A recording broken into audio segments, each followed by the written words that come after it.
Hey Jordan, Eric Christensen with CBS Sports Colorado. Just want to get your impression of the offensive line. You weren't here last year. Obviously, the O-line struggled last year, but you and the new guys they brought in, how are you gelling? The coach talked about a lot of competition on that line. Just your impressions of the O-line so far.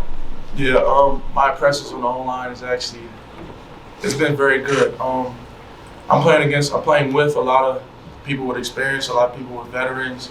We got Khalil Benson, we got Justin, Yakari, and not only them, but Coach Phil, great person, great coach, and he's a 12-year vet. Y'all probably seen him here like a couple of days ago.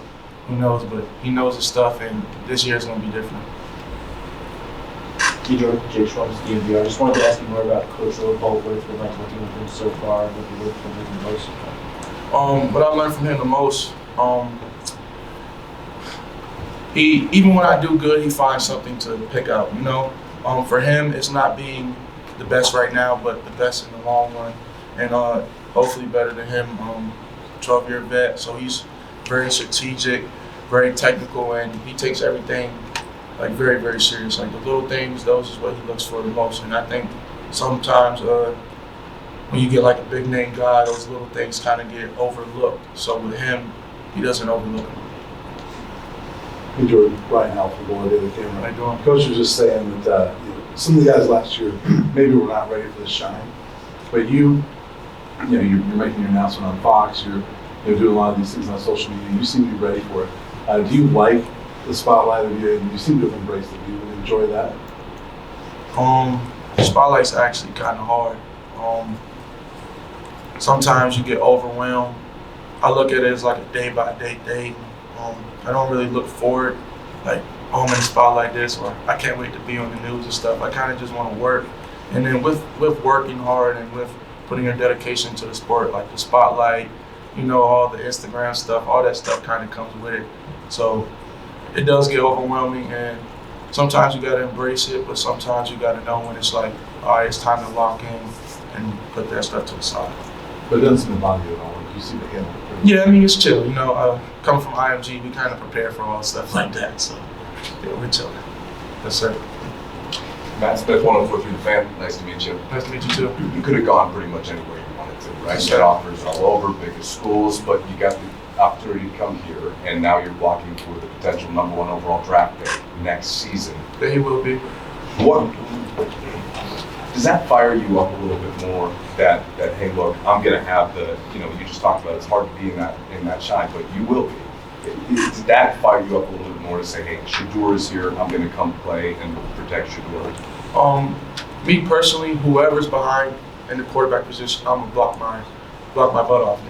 But the bond that me and Shedeur have is it just makes you want to go a little bit harder. It's like when you have a connection with somebody, it's just kind of different. I don't know how to put it. I kind of get happy when I talk about it because we have a great relationship, and like the whole O-line, like we all go out to eat. We kind of do everything together, like travel, and I feel like with him back there, he's so calm. He fills the pocket so well that he ultimately makes my job easy. I still got a hard job. Everybody doing the O-line, but with him being so calm and him knowing how to move in the pocket, he tends to just get it out quick and do his thing. Hey Jordan, Pat Graham for Seaton Press. How you doing? How you doing? I guess going back to when you were deciding on schools, what was the view outside looking into this program, and has it matched what you thought it would be? Does that make sense? Yeah, I get what you're saying. Honestly, my expectations weren't that high for when I came here. But now it's amazing. Like, we got Chef Carl. That's kind of like my favorite person. I'm a big guy, so we love to eat. So yeah, Chef Carl, he's amazing. Having the nutritionist that we have, and honestly, the people at this university, it's amazing. Like everybody just clicks. Like we just click. And I haven't really seen that on a lot of my visits. I've kind of been everywhere in the nation, from freaking Oregon to all the way back in Maryland where I'm from, So I kind of seen it all, seen what every university brought. And right here, this was the best fit for me. And then Coach Prime, he's Coach Prime, see, so who wouldn't want to play for him, Jordan, Troy Finnegan, CU Sports Report, you talked about Coach Lodeholt, but the whole staff is littered with guys with NFL experience. What are some of those professional habits that they have given you that you've kind of picked up in your short time? That's a good one. I like that one. First off, tucked in shirts. It's not really mandatory. I do it myself though, cause it's just I just been doing it for a long time. So tucked in shirts when we go in the weight room. Making sure we don't got little wrinkles in our socks. He likes our socks just straight, dang near touching your knees, So, but not only just like apparel, like coming to the meeting 15 minutes early. You never know when the meeting is going to start. We got an 8 o'clock meeting that might start at 7:42. It might start at 7:53. So just being there before Coach Pine gets in, that's a good habit to carry on. Because when you get in the league and you miss those meetings, now you got fines. So it's just like now you're being up early and being able to correlate from college and transfer to NFL. Hey Jordan, Chase Howell from Action Network. You talked about going to dinner with your O-line group. Were you nervous at all about how they would accept you, there being a lot of veteran guys you come in as a freshman? Nah, I mean, I'm a good-spirited guy, so I kind of get along with anybody. If you're chill, you're nice. One thing I don't do is just like the cockiness, so nobody's really cocky around us. Everybody knows their potential and know what they're capable of, but as far as big-headed people, we don't really have that on this team. So the dinner was actually amazing. Good steak. Hey Jordan, Nikki Edwards, CU Sports Report. You and Shador have been on a lot of adventures this offseason. What has been your favorite of that? Favorite thing that you've done with him? Favorite thing? All right, it's actually not a trip, but GTA. We play GTA all day, and he has this thing where he's like, I'm gonna spend $100K on nothing. So, so like we'll go like the casino on GTA, we'll just ride around on GTA, but we literally do that like every single day. So we'll be playing that, me, Justin, and him for like 3-4 hours a day. But as far as trips though, I wouldn't want to say Miami. Miami was fun. We get to train, got to shop. It was a cool experience, and then we're always in the cold, so being able to have sunshine, all day, it was amazing. Hey Jordan, good to see you, man. What's up, bro? When you are someone whose goal is to make it to the NFL, how do you balance that with being in the first spring of your freshman season and not getting too far ahead of yourself? Just take it day by day. And it's always something that you can work on. It's always something. Me personally,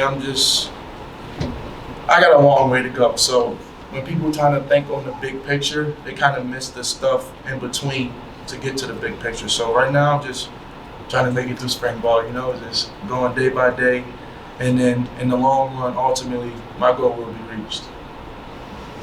Jordan, two-part question for you. Sir, I know you guys haven't lost the pads on yet, but how do you feel like you're measured up with college competition at this point?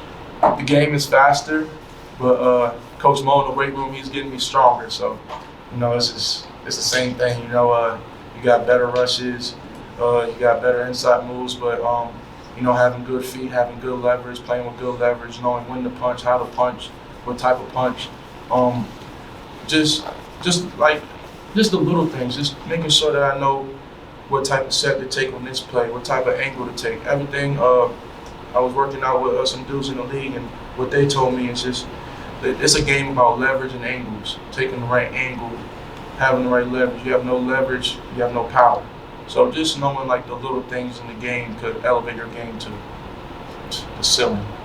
And then the second question is, you obviously came in very highly ranked recruit, which a lot of your teammates necessarily weren't, but they've got the college experience. So how much are you kind of leaning on some of those guys to teach you college, who you help learn the college game?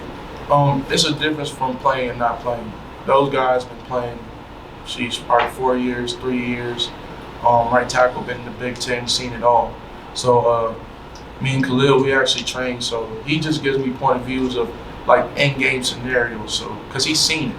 So I'm like a visual learner, and I like to learn from people who actually done it. You haven't really done it. It's like, or you might know about it, but like, how do you know how it is when you're in the fire? Jordan, Kyle Newman, Denver Post. This offensive line took a lot of heat last year, and I know obviously you're new here, but what's your expectation as to how this unit can improve, run the ball better, protect Shador more? We're definitely going to run the ball this year. From watching last year, that was kind of horrific. But you know, sometimes you gotta adapt with what you're given. But this year, it's gonna be a good one. We're gonna be able to run the ball, throw the ball. We're gonna do our thing, give them as much time as need, and just gonna block. That's kind of what it all comes down to. Just making sure you block your man and a not my man mentality. Last question for Steve. Jordan, David, I don't know if you had like, what was it something the coaching staff said to you, you know, in the recruiting process that it sort of won you over, and what did you make of all the noise around early signing day when it didn't look like it was certain that you were going to end up here? That's all right. All right. So 2 things. For answer your first question, what made this school different? Every visit I went on, they told me how good I was, or how best. Like I'm the best. I'm this. I'm that. I came here, Coach Prime. He had 3 things I needed to work on. He said size, your core. When you mean by size, like just looking the part, you know, weight room size. And he told me I need to bend my hips a little bit more. So I'm like, I could work with that, because like right now you're trying to elevate me, and I'm not even here. So it's like you're investing in me, and you just want me to win, and I haven't even came to your school yet. So that kind of stood out to me the most, and I don't really like to have the yes man in your ear, because then you know, a lot of that is just it's worse. And then for the signing day part, we was in Miami. We just didn't have no Wi-Fi, so we couldn't submit the form. So yeah, we just ain't have no Wi-Fi, so the form couldn't get submitted to sign, and yeah, that was crazy. Yeah. Thank you, Steve. Yes, sir. Thank you guys. Y'all have a good day. Thank you.